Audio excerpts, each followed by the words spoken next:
बोलो जयकारा बोल मेरे श्री गुरु महाराज की जय। श्री सद्गुरुदेव भगवान की जय। गुरुमुखो, जिस प्रकार अनेक वर्षों के कठिन परिश्रम के पश्चात दुनियावी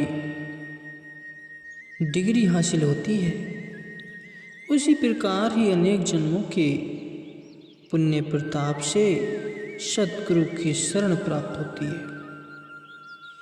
इतनी कठिनाई और परिश्रम से हाथ में आई हुई इस चीज की संभाल करने वाला ही समझदार है, क्योंकि यह वह अनमोल वस्तु है जो राजा महाराजाओं के खजाने मिल जाने पर भी प्राप्त नहीं हो सकती। वह कौन सी वस्तु है?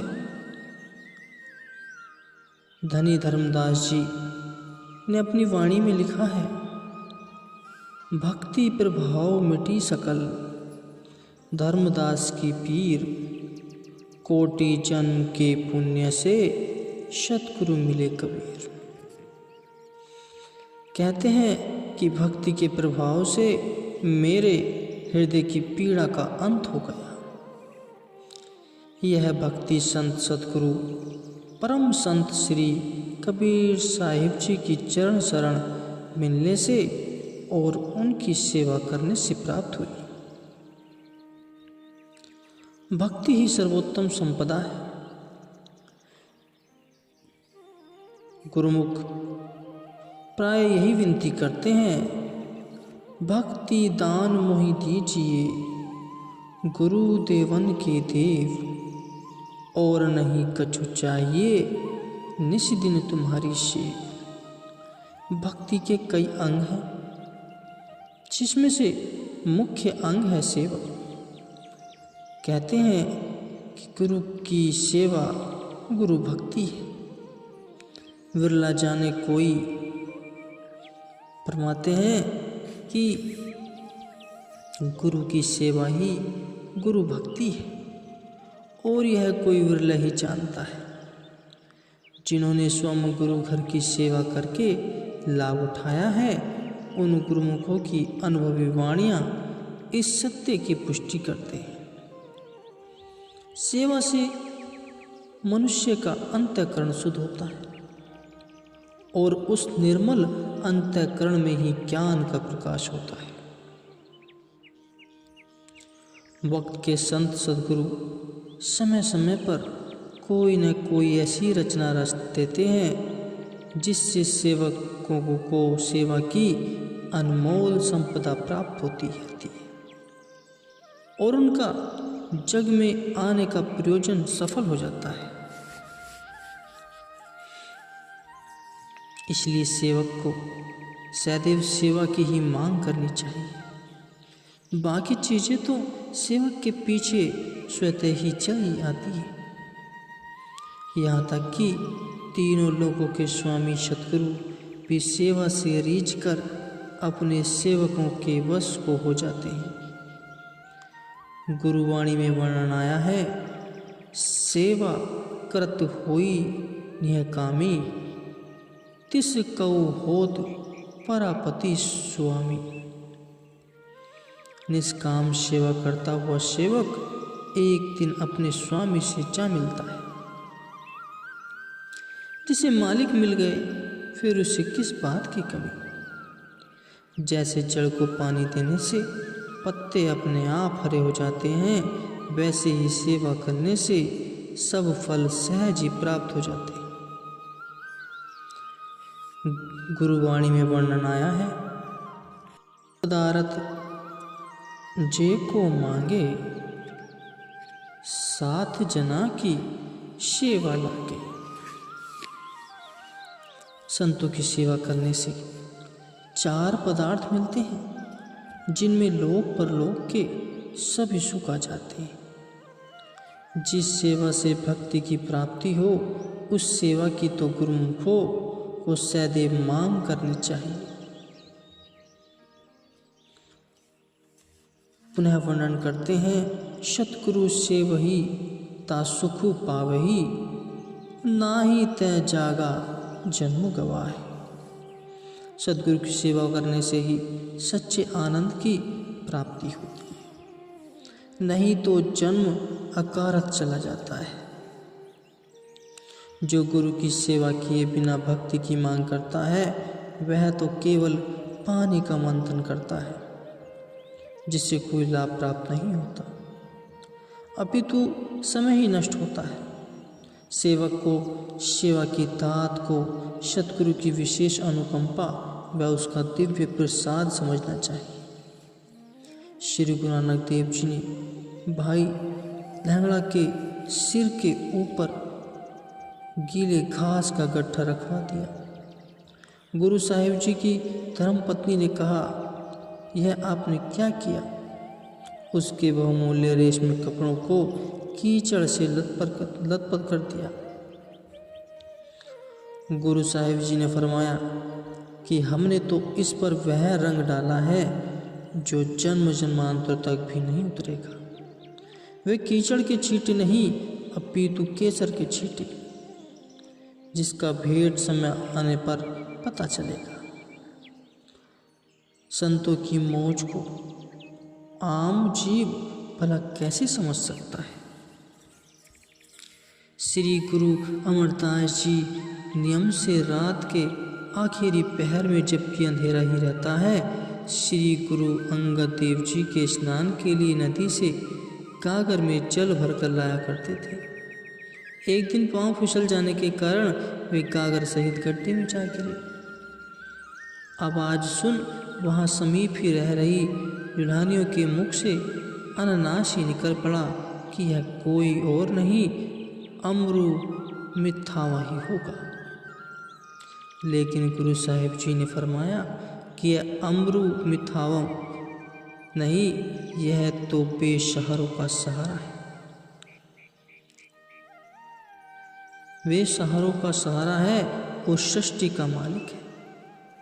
उनकी निष्काम सेवा से प्रसन्न हो गुरु साहिब जी ने उन्हें अनेक वरदान दे डाले। इसलिए सेवा की अनमोल संपदा तो सतगुरु ने प्रदान करते हैं जिन पर उनकी कृपा उतरती है। जिन गुरुमुखों को गुरु घर की सेवा प्राप्त हो जाए उन्हें अपने भाग्यों की सराहना करनी चाहिए। गुरुदर की जो सेवा मिले उसे हित चित से करके जीवन में लाभ प्राप्त करें। नित्य ही सेवा की मांग करते हुए नवीन उत्साह व जी जान से उसे करते हुए अपने मालिक की प्रसन्नता प्राप्त करे और जन्म का सखारत करे। श्री गुरु महाराज जी द्वारा कहे गए ये वचन रूहानी बीमारियों को दूर करने वाले हैं।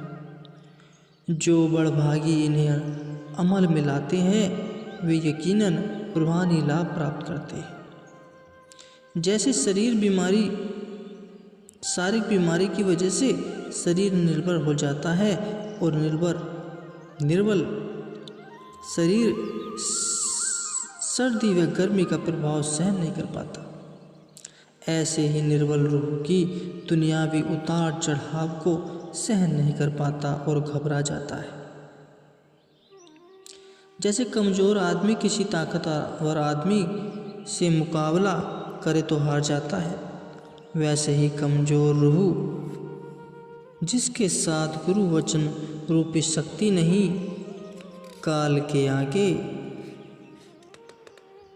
झट हार जाएगी। दुश्मन के साथ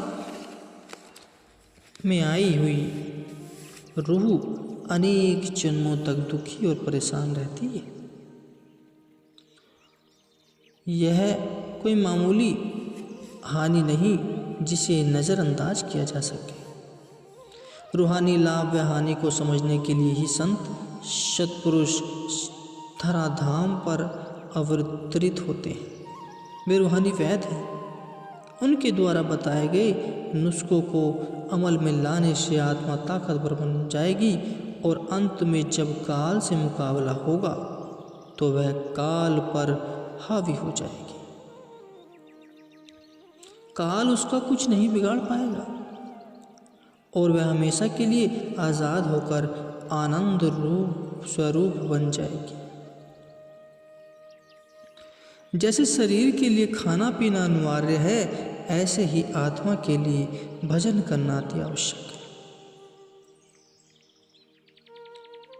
जो आत्मा सद्गुरु के शब्द में लीन हो जाती है, वह दुनिया के झमेलों में नहीं पड़ती। सद्गुरु कहते हैं कि केवल उस व्यक्ति की बात पर विश्वास करो जिसकी सुरती सत्य से जुड़ी हुई हो। जिसकी सुरती सत्य का अनुसरण नहीं करती, उसमें स्वार्थ व खुदगर्जी की खोट मिल जाती है। मैले अंतःकरण से गुजरने के कारण वह पाक साफ नहीं रहती। जैसे हवा अगर गंदगी के ढेर से गुजरकर आएगी तो दुर्गंध स्वतः ही अपने साथ ले जाएगी, वैसे ही अशुद्ध अंतःकरण वाले हर भावना भी अशुद्ध व मैली हो जाती है। जैसे हमेशा गंदी हवा का सेवन करने से स्वास्थ्य बिगड़ जाता है और कई बीमारियां लग जाती हैं, वैसे ही मैल व अहंता से भरी हुई बातों पर विश्वास करके उन्हें चित्त में रखने से रूहानी बीमारियां लग जाती हैं। उच्च कोटि के संत सत्पुरुषों की निर्मल व शुद्ध वाणी का मनन करने से ही रूहानियत में लाभ मिलता है। कभी भी अपने मन की बातों पर विश्वास न करो। प्रत्येक तथ्य को संतों के वचनों रूपी कसौटी पर परखो। कुदरत का यह नियम है कि जो चीज़ हृदय में प्रवेश कर जाती है वह अपना प्रभाव अवश्य दिखाती है। इस कारण सदैव सतर्क रहो। प्रपंच में मिथ्यावाद विवाद से दूर रहो। किसी की निंदा न करो और न ही किसी की निंदा सुनो। सदैव दूसरों की अच्छाइयों पर नज़र डालो, बुराइयों पर नहीं। अपने अंदर सद्गुण रखने का प्रयास करो। सद्गुरु के आगे सदैव यही प्रार्थना करो कि वे ऐसी शक्ति प्रदान करें जिससे दिल में केवल उन भावनाओं को ही स्थान दिया जाए जो उन्हें भाती हो। अगर मन को नियंत्रण में नहीं किया गया तो यह इंद्रियों पर भी अपना कुप्रभाव डालेगा। इंद्रियां वश के बाहर हो जाएंगी तो मन पर विजय पाना असंभव हो जाएगा। मन को श्री चरणों से जोड़े रखने के लिए सद्गुरु के नाम का आश्रय लेना अति आवश्यक है। जब भी मन बुराई की तरफ जाए तो उसे शब्द के अंकुश द्वारा नियंत्रण में रखने का प्रयास करें। जिसके पास शब्द रूपी हथियार नहीं, उन पर मन व इंद्रियों की सेना अपना भरपूर वार कर उन्हें माया की तरफ धकेलकर भक्ति से वंचित कर देती है। फिर चाहे राजा हो या महाराजा, कोई भी इसके चुंगल से छूट नहीं सकता।